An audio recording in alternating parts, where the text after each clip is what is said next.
जय श्री राम। शंखनाद में आपका स्वागत है। पश्चिम बंगाल में शुभेंदु अधिकारी का चौतरफा एक्शन जारी है।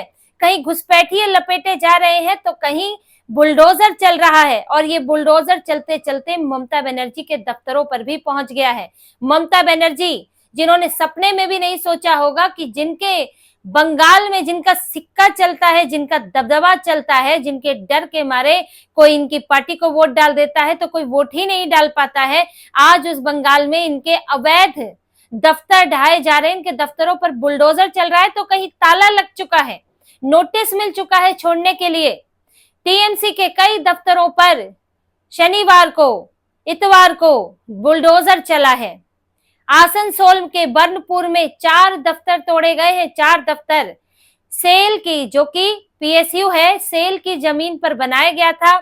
रेलवे के पास ये टीएमसी के एक पार्षद का दफ्तर था और ये दफ्तर पूरी तरह से अवैध बना हुआ था। इनकी लिस्ट बनाई जा रही है जो इनके दफ्तर सरकारी जमीन पर बने हैं, जो किसी का कब्जाए हुए हैं, जो किसी की निजी जमीन पर बने हैं। उन दफ्तरों पर अब सीधे सीधे एक्शन हो रहा है। 4 दफ्तर ताबड़तोड़ तरीके से आसनसोल में तोड़ दिए गए। ममता बनर्जी अपने दफ्तर में बैठी हुई चीख रही है, चिल्ला रही है, वहीं से बीजेपी के खिलाफ उटपटांग बयान दे रही है, लेकिन बुलडोजर रुकने वाला नहीं है। बुलडोजर आसनसोल से चला, कलकत्ता पहुंच गया। कोलकाता के बेलेघाट में इनका दफ्तर था, निजी जमीन पर बना हुआ था, यानी कि समझ लीजिए कि किसी की जमीन थी उस पर इन्होंने अपना दफ्तर बना लिया और अवैध था, यानी कि उसकी परमिशन नहीं होगी या उससे जबरदस्ती इन्होंने परमिशन ली होगी। तो जमीन आधिकारिक रूप से लिए बिना इन्होंने जो है दफ्तर बना लिया और उस दफ्तर पर अब बुलडोजर चल चुका है। वो दफ्तर भी टूट चुका है। टीएमसी के कार्यकर्ता भाग रहे हैं इधर से उधर, जो इन दफ्तरों पर अपना कब्जा करके बैठे थे, दिन रात यहीं पर एक तरह से दफ्तर बना लिया, घर बना लिया और यहाँ पर अपना मजे से चल रहा है। अब इन दफ्तरों से गायब हो रहे हैं और ये दफ्तरों का इस्तेमाल देखिए, ये जो यहाँ पर क्लब के तौर पर, क्लब यानी कि कैसे क्लब, जो झगड़ा हो वो निपटारा यहाँ पुलिस के पास नहीं होता था, टीएमसी के पास होता था। ये इन्हीं इसी तरह के क्लब बनाए जाते थे जहां पर बाहर है सिर्फ खेलने मिलने का सामान लगा है और अंदर पता चले जी यहाँ पर हो रही है दादागिरी। अच्छा, 2 लोगों के बीच झगड़ा हो, पुलिस स्टेशन गए, पुलिस वाले ने विधायक को बताया तो विधायक ने जी बुला लिया, आओ यहाँ पर सुलझाएंगे झगड़ा, पुलिस का कोई मतलब ही नहीं। तो यही सब, ये जो जगह जगह दफ्तर बनाए गए, इनका काम इसी तरह से होता था। सिंडिकेट की तरह भी इस्तेमाल होते थे, ये कट मनी के लिए, ये सब इन्हीं जगहों पर ये सब काम होता था। अब ये दफ्तर तोड़ दिया गया कोलकाता में। इसी तरह से कोलकाता के एक दफ्तर पर ताला लग चुका है। एपी कैनाल साउथ रोड पर यह दफ्तर है। इस दफ्तर के मालिक ने नोटिस भेज दिया है टीएमसी को कि भाई आपके पास 2 महीने का समय है, हमारी ये दफ्तर छोड़ दो, हम आपको और इसको किराए पे नहीं दे सकते। अब उसको किराए भी देते होंगे या नहीं, ये भी किसको हिम्मत हो रही है टीएमसी से किराए मांगे। और आप समझिए कि उस व्यक्ति के पास हिम्मत होती अगर टीएमसी जीत जाती कि अपना दफ्तर छुड़वाने की, आज उसको हिम्मत आई है। अब उसने अपना कारण चाहे जो भी बताए कि आपका यहाँ हमला हो सकता है इसलिए हम ये दफ्तर छुड़वा रहे हैं। अब कौन से हमले हो रहे हैं यहाँ पर कोलकाता में, सारे हमले रुक चुके हैं। बात यह है कि उसको तो मुझे लगता है किराया भी नहीं मिलता होगा वहां पर अलग जो है अवैध गतिविधियां होती होंगी। बात हमले की नहीं है, बात यहाँ है अवैध गतिविधियों की। अगर सरकार को पता चलता है कि अवैध तरीके से कुछ हो रहा है तो बुलडोजर चल जाएगा, उसकी तो प्रॉपर्टी गई। तो उसको यही डर लग रहा है, इसलिए टीएमसी को नोटिस दे दिया, ताला जड़ गया और नोटिस दे दिया गया है कि भैया इसको खाली कर दो, अब आप अपना ठिकाना कहीं और खोजे। तो हालत यह है कि इनको दफ्तर मिलने मुश्किल हो जाएंगे। और दफ्तर क्या, इन्होंने तो वो कुकुर मुत्ते की तरह समझ लीजिए दफ्तर ही खोल रखे हैं। वो दफ्तर क्या, वो सिंडिकेट के काम करने के जगह है। अब उनको सबसे पहले बंद किया जाएगा ताकि ये जो अवैध काम चलते हैं उनका ठिकाना बंद हो। अवैध काम कहीं और किसी के घर पर तो होते नहीं, ये सब यहाँ टीएमसी के दफ्तरों में यही बैठकें हो रही है, यही कटमनी का काम चल रहा है।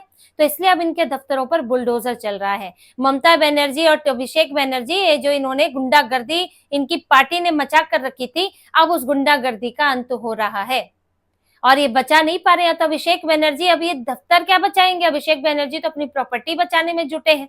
इनको तो 43 संपत्तियों पर नोटिस मिल चुका है और इनकी 17 संपत्तियां ऐसी हैं जो इनकी एक कंपनी है उससे जुड़ी हुई है और वो कंपनी कोयला घोटाले, शिक्षक भर्ती घोटाले में फंसी हुई है।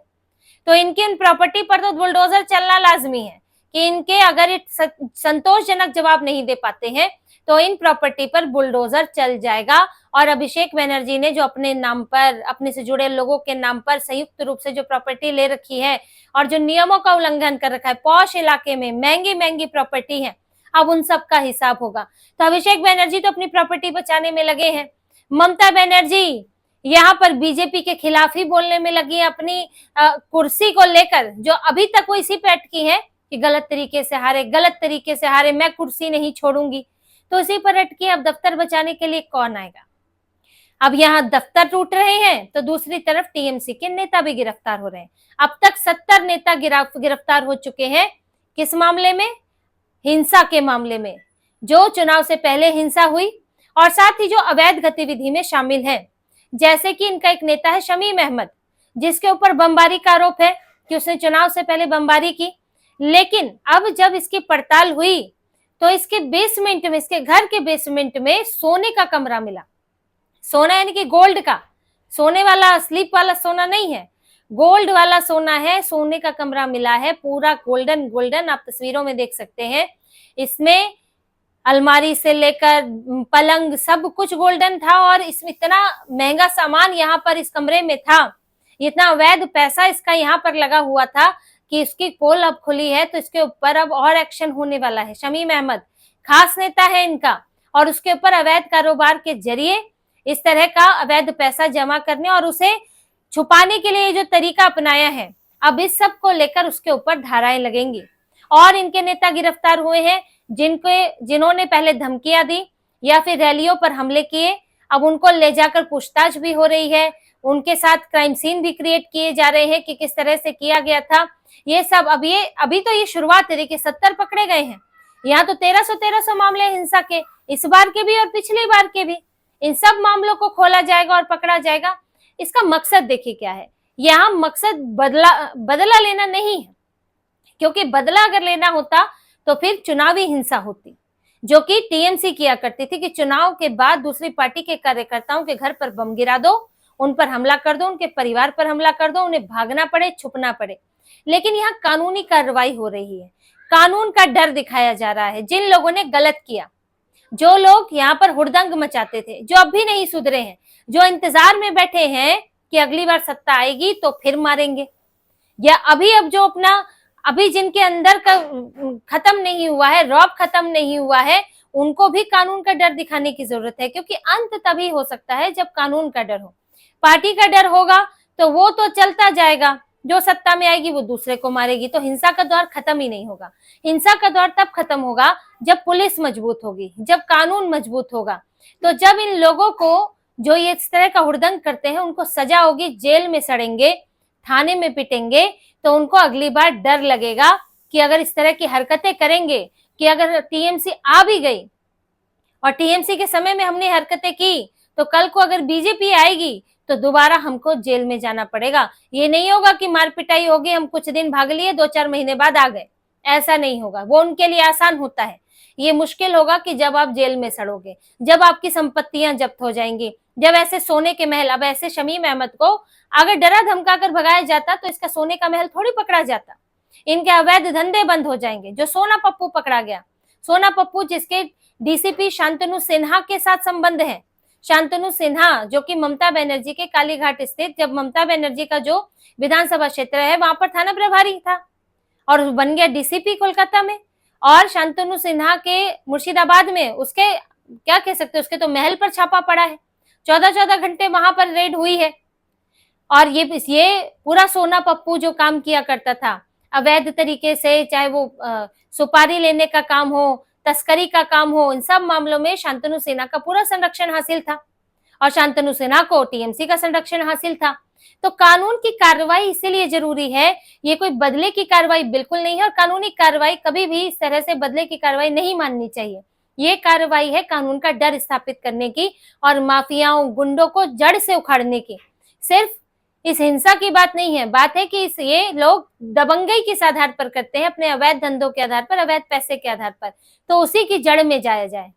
इसलिए शुभेंदु अधिकारी ने सबसे पहले एक कैबिनेट बैठक ली, उसके बाद पुलिस अधिकारियों की बैठक ली। कोलकाता पुलिस को आजाद किया गया है, ये राजनीतिक बंधन से आजाद किया गया है। आप सरकार के तहत हैं, लेकिन आप कार्रवाई के लिए सरकार से बंधे नहीं है, नेताओं से बंधे नहीं है, आपको गुंडों पर कार्रवाई करने की पूरी छूट है। देखिए बीजेपी का क्या था, ये गुंडे तो तुरंत पाला बदल लेते हैं, ये सोना पप्पू को पाला बदलने में क्या समस्या थी, उसको कोई लॉयल्टी थोड़ी ममता बनर्जी से, चाहती तो बीजेपी भी फायदा ले लेती इन गुंडों से, लेकिन फिर उससे सिलसिला खत्म नहीं होता, फिर वो बंगाल के लोगों के साथ धोखाधड़ी होती।